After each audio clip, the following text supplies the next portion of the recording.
Monsieur, en consultant votre compte locataire, nous constatons que votre dette est de 437,94 €, le loyer de janvier 2022 non compris. Ceci est inacceptable. Le mot qui est vraiment agressif, qui est très lourd à porter, c'est le mot expulsion.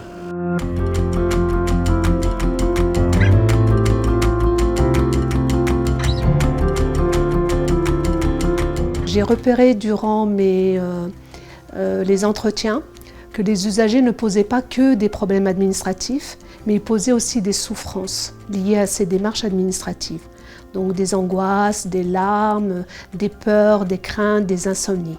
Je ne savais pas comment y répondre, parce que je suis écrivaine publique, je ne suis pas psychologue, je n'ai pas les compétences ni les missions pour les accompagner sur des souffrances. Puis effectivement, un jour, je me suis dit, et pourquoi pas créer un groupe de parole avec toutes ces personnes que j'ai déjà bien repérées, mais avec l'aide d'une psychologue.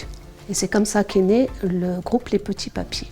À partir de ce courrier, vous avez fait des propositions de réécriture en disant, voilà, moi j'aimerais bien que les administrations m'écrivent autrement. J'ai eu des moments où je laisse tomber les papiers et puis on m'envoie des lettres comme ça et puis ça me décourage complètement, quoi.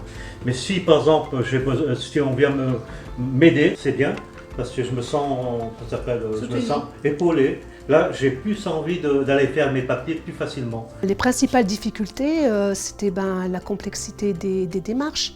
Par où on passe, comment on s'y prend, mais je ne comprends pas pourquoi on me renvoie un papier. En fait, c'est vraiment l'incompréhension. C'est un gros poids, pas un petit, un gros poids.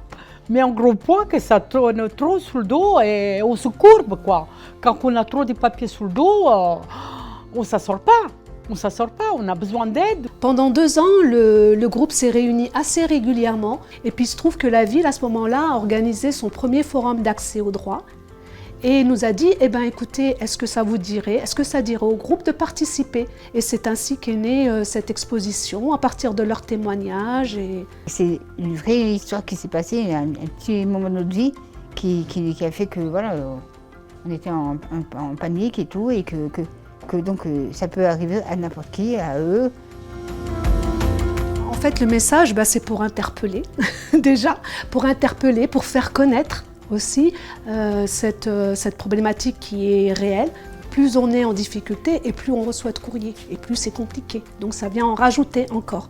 Pour interpeller, pour essayer de simplifier les démarches administratives aussi pour les personnes. Et voilà, et puis faire bouger chacun à sa place, que ce soit un usager ou un professionnel dans sa pratique professionnelle ou un élu. Voilà, c'est pour faire bouger un peu les choses et pour amener à une conscientisation.